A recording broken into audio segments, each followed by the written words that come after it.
with other people, your relationship with me, what you do, your personality, your wiring, your gifting, your natural aptitudes, your passions, the things you enjoy in life. Like, you are just this whole package, and that is what makes you, you. I envision like a salt and a salt shaker on my kitchen counter, and the salt's kind of thinking to itself, kind of looking around the kitchen. You know what? I mean, I've been salt for so long, and I just don't know if I'm cut out for this. I try something new out, I see sugar over there, and sugar gets all the action. Like, the kids dig that stuff, man. They just keep coming back to that stuff. So I'm justified in it, and they're the one who needs to make it right because they did it first. And then Jesus says, yeah, if you're offering your gift at the altar and you remember that someone's mad at you, legitimately or illegitimately, whether you started it or not, he said the ball's in your court to go to that person and try to make it right. It says be reconciled, but you can't make reconciliation. It says, for the grace of God has been revealed that teaches us to say no to these sensual fleshly desires. People that are addicted to whatever it is have been wounded in the past. If you want to really walk close with Jesus, you got to deal with those issues, and he's rooting for you. He loves you. There is hope. There is a greater measure of healing and freedom for you in Jesus. Jesus pauses for a second and says, yeah, you could sum it up like this. It's about loving relationships with God and loving relationships with other people. Love God, love others. And that's really what the Sermon on the Mount is all about. It's very difficult to ask the people who lost everything, those who lost their dear ones, those whose wives and daughters were raped, to love those who did this to them. But as Christians, our acts, the things that we do, the way that we live out our life, isn't necessarily supposed to draw people to me. It's supposed to draw people to God. I start to say it like this: Our Father in the air around us, in the skies above us, in the galaxies beyond. In other words, remember who you're talking to. Both the God of the entire universe, who can create and form all of it, also is in the very air that we breathe, and he wants each of us to see him as Father. The point is this: if you knew there was an economic crisis coming and you had the ability to transfer value, stuff you have, to have something else that would have more lasting value, would you do it? I see you're struggling a little bit right there. It's kind of embarrassing for you. And you know what? I would really love to help you out. So here, let me, oh, sorry, hold on. Let me try from this way. Okay, so Audrey, what are you doing? Just let me help you. I don't know why you're making this so difficult. Just let me help. Okay. When Jesus was asked, what is the most important command? He gave us two, side by side. And he said, love God and love your neighbor. That is the kingdom. Jesus is saying, seek first the kingdom. So I need to seek God and seek my neighbor. And then all these things will be added to me. 1 degree separation has eternal consequences. So it's your time to choose. It's the most important decision you'll ever make. The wide road is always open, shiny, it's fun, but it distracts us. It's empty.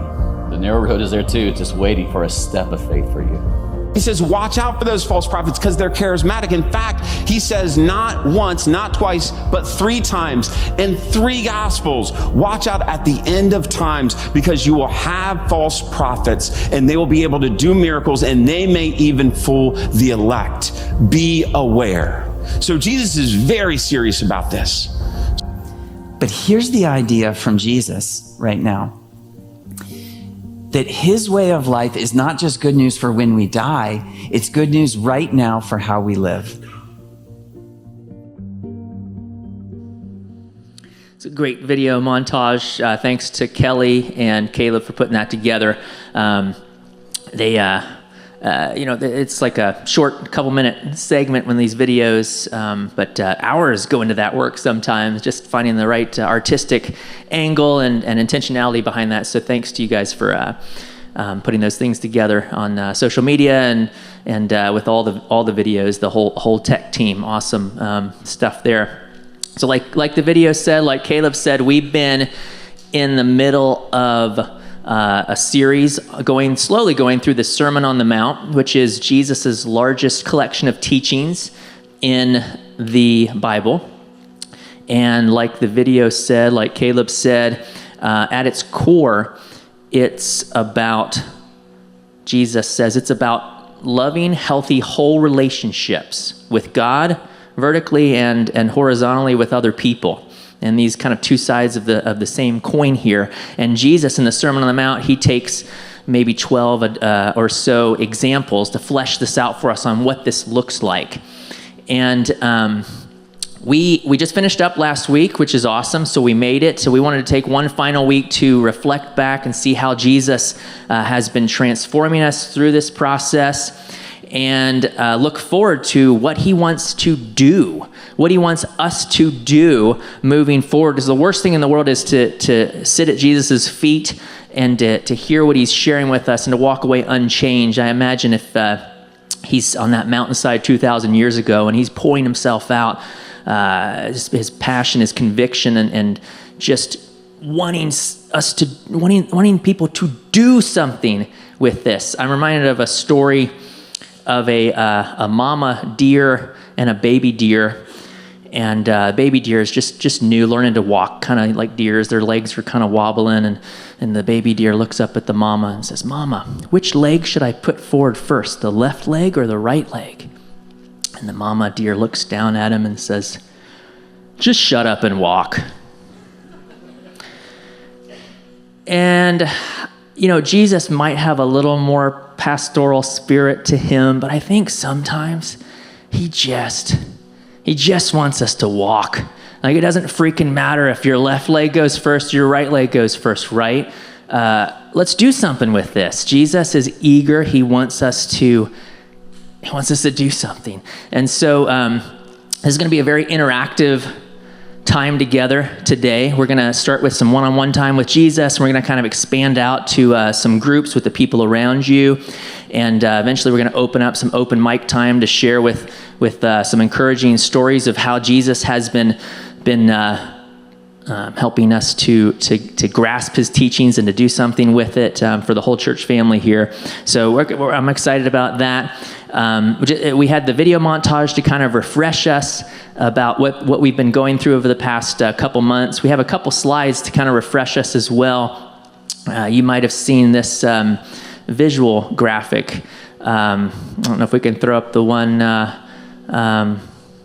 If we have that. Oh, it's up there.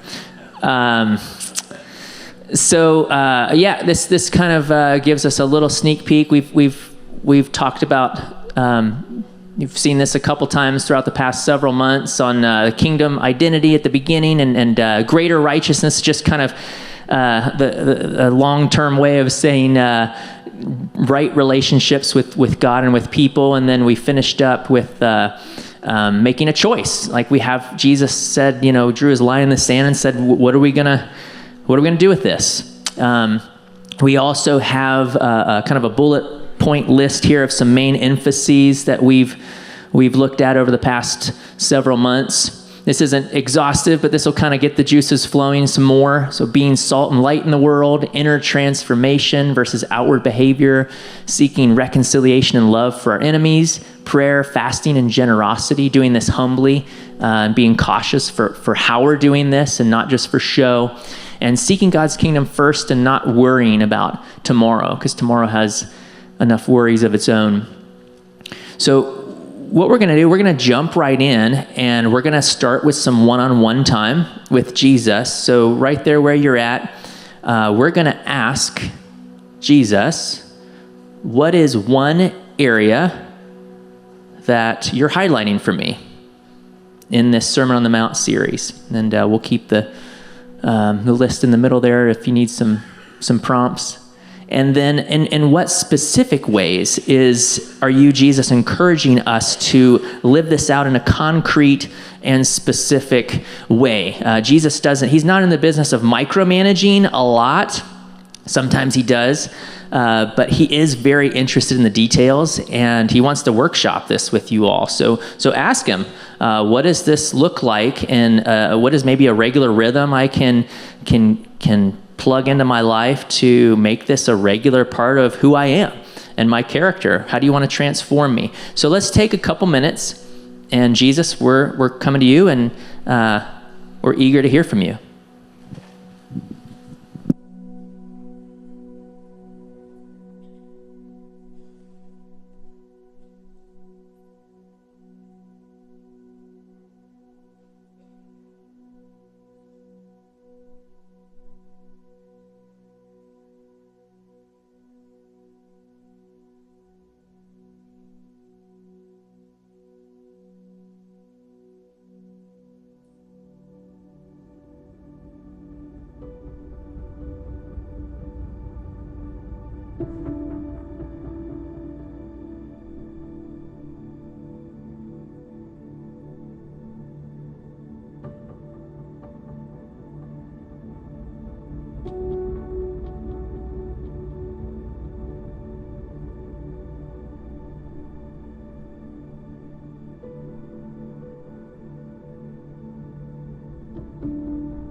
I'll let Jesus finish up his last thought with you. Or you can finish your last thought with him. Sorry to interrupt your conversation. I know you guys are probably just getting warmed up. 2 minutes is just a sad start to any good conversation, right? When have you ever had a good conversation that lasted 2 minutes? Beautiful thing is, he's going to walk along with you the rest of the day. You can carry on your conversation tonight or throughout the afternoon while you're watching the Reds game or some football games, or tomorrow morning when you wake up. Thanks for being with us, Jesus. We love talking with you. We want to just keep the conversation going. We are going to expand the conversation now to include some people around you. And we're going to use the same prompts. You're basically just going to share with someone what Jesus has been sharing with you, whether it's been over the past several months. Maybe he's already started a conversation with you around some area, or maybe it's just right now. He's put something on your heart. And don't, if you're still workshopping this, it's fine. We're all under construction. You don't have to have this thing polished off. You'll get to continue to work through that. One area of the Sermon on the Mount that Jesus talks about is not being hypocrites, not having masks on. And, let's just take our masks off when we're talking with people. And we're all broken, right? Like, no surprise, right? We all are working on stuff. Jesus is super patient with us, and let's just take our masks off and just kind of. It's awkward. That's fine. Let's get comfortable with being uncomfortable, and just lay ourselves out there with people. I would encourage you, talk with maybe the row ahead of you or the row behind you, not just the people you came up with in your immediate family, just to get a little better cross-pollination on some of this stuff. And you might be encouraged by some other people around you. So let's take another, couple minutes and keep the conversation going.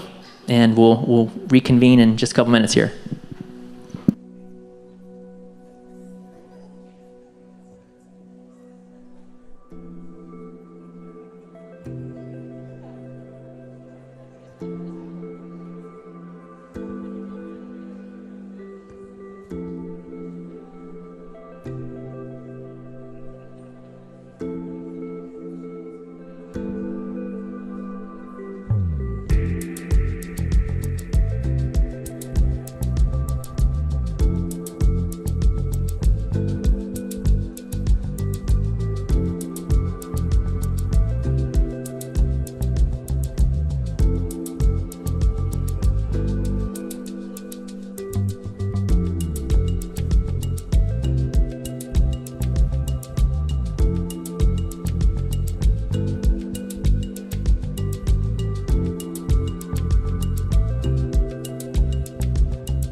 So sorry again to interrupt. I love the conversation. We need to extend our service times maybe to 2 hours, something like that. You can keep this conversations going in the lobby later. It's too good. We're going to even expand further we're hoping some folks will be able to share. We have some open mic time, and you're going to get to stay in your seats. We have Anna and Seth with mics in the back, and they're going to come to you. So if you want to just raise your hand where you're at, and then Seth or Anna will come right to you. And we just love to hear some stories, or do you have an encouraging story or encouragement to share how Jesus has been emphasizing a certain area of the Sermon on the Mount? It's one of his teachings in your life, and maybe what that's looked like for you, and or maybe it's something just today he's put on your heart, and you're excited about how that's gonna propel you into some new area in a relationship or a regular rhythm in your life. So just go ahead and raise your hand, and we got Seth and Anna at the ready here, and we'll come to you.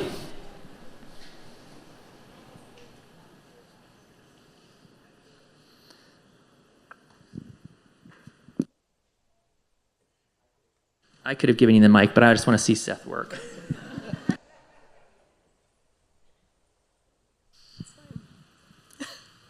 I feel like the last couple of months, God has been teaching me and encouraging me to hear his voice more and really learn how to hear from God, and not just speak at him, but speak with him.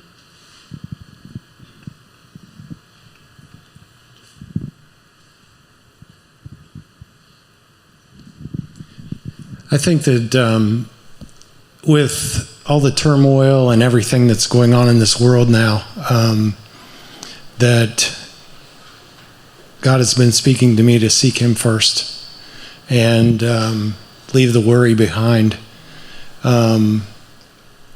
It's like I almost feel like he's saying, I got this, so don't you worry, let me take care of it, and you just keep your communication line up with me, and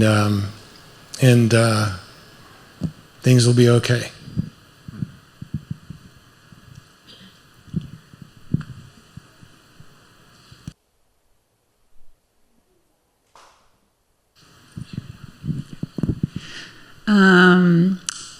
I was thinking about when Caleb spoke about the Lord's Prayer. We've been learning about that a lot for the last year, but we decided, after that sermon, we decided, in homeschool, to every morning, go out and put our feet in the grass and get grounded, but also to say the Lord's Prayer, to have that be, our grounding for the morning. And, our family's had a really rough, past 2 months. We experienced loss, and it's been cool to just, think, just being grounded every morning in, the Lord's Prayer. And so it was really encouraging that Caleb just said, change up your rhythm and do that. And then Alvin's even been, setting an alarm. I don't know how many times a day does it go off? 3 times a day, just to remind him to just say the Lord's Prayer. And super encouraging. It's super, we talk so much about grounding now, right? Such a thing. It's literally the most grounding thing. So it's been really encouraging for us. Yeah, it's such a powerful model prayer that Jesus laid out for us. It is powerful to take the lines of the Lord's Prayer. I found it as a helpful exercise, and maybe this is how you guys do it. You kind of use each line as a kind of a header and just go from there. Just the way that the Spirit will kind of work throughout each line of the Lord's Prayer. And also sometimes spend, 15 minutes on Our Father, not even get past that part and just kind of sit in God as my dad and what that means. And now it's not just my dad, it's our Father. Now that's solid stuff. Who else? Got a lot of people here, a lot of stories going on.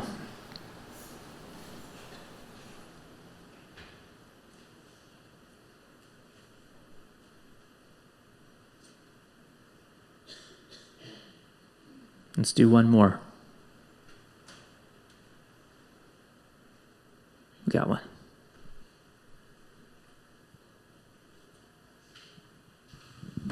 So we have had a pretty difficult year.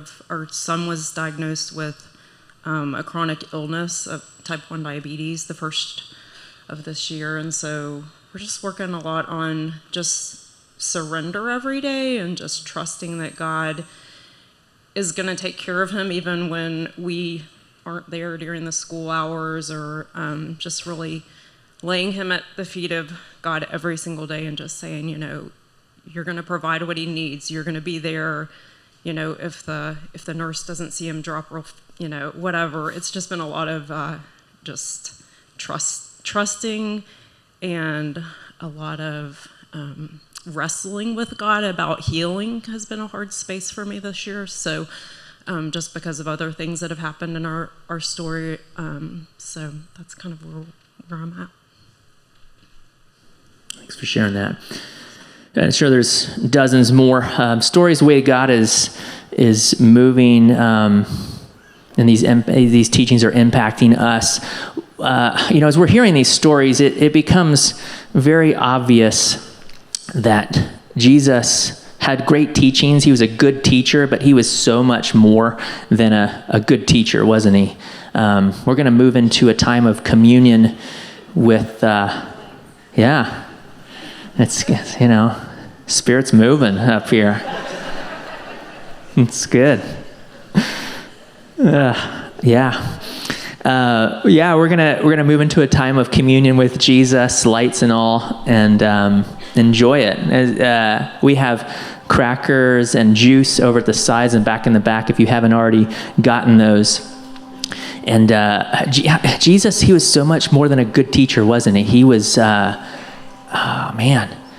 just hearing the stories, he's the one motivating us for that change. He gives us the teaching, and then he empowers us to transform and to live that out too, right? It's fascinating. If you look at the Sermon on the Mount, you read Matthew 5-7, and you keep reading in the Gospel according to Matthew, you're going to see Jesus live out the teachings, the ideals that he talked about in the Sermon on the Mount in very specific ways of loving your enemies and even though he's persecuted, he's pushing forward and humbly living life, not doing things for a spectacle show. He lived it out, and this culminated, this love, this sacrificial giving for healthy relationships for others, even at the expense of himself. This culminated in the cross. And we see that even while he's dying, he's looking out for the welfare of his mom in the crowds, and asking some of his closest friends and followers to take care of my mom when I'm gone, and asking for God to forgive, to release the people who are actually killing him while he's dying. And when on the night Jesus was handed over to be killed, he said, this bread is my body, and this drink is my blood. When we're eating this bread, drinking this drink, we're remembering what Jesus did, but it's so much more than that too. We're taking in Jesus, all of who he was, how he lived an ideal human life of what true living is supposed to be. We're taking that in, we're ingesting, we're kind of taking his DNA and metabolizing it and making how he lived as a human, how we're going to live as a human. And it's an incredible and mysterious thing that we're doing right here. So Jesus, we take you in right now. We take you in.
Jesus, we cannot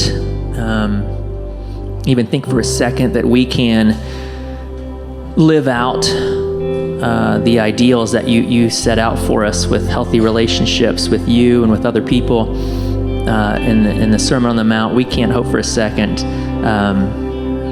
think for a second that we can do that without you. We need you. We take you in to live that out. We take in your Spirit. Show us how to be the kind of humans that you always designed us to be.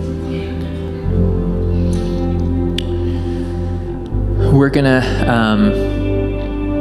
keep talking with God now. We're gonna spend the rest of our time here talking with God, and we can't hope to be the kind of community that Jesus sets out for us without Him. And the wonderful thing is, He invites us. He is just itching for us to get involved with Him, for us to invite Him in to empower us, to motivate us, to inspire us, and to encourage us in a certain direction. And so that's what we're going to spend some time here doing, is asking God for whatever we need to live this out. We're going to read a excerpt from Jesus' teachings on the Sermon on the Mount. This is Matthew 7 through 11. It says, "Ask and it will be given to you. Seek and you will find. Knock and it will be open to you. For everyone who asks receives, and the one who seeks finds, and to the one who knocks it will be opened. Your Father who is in heaven gives good things to those who ask Him."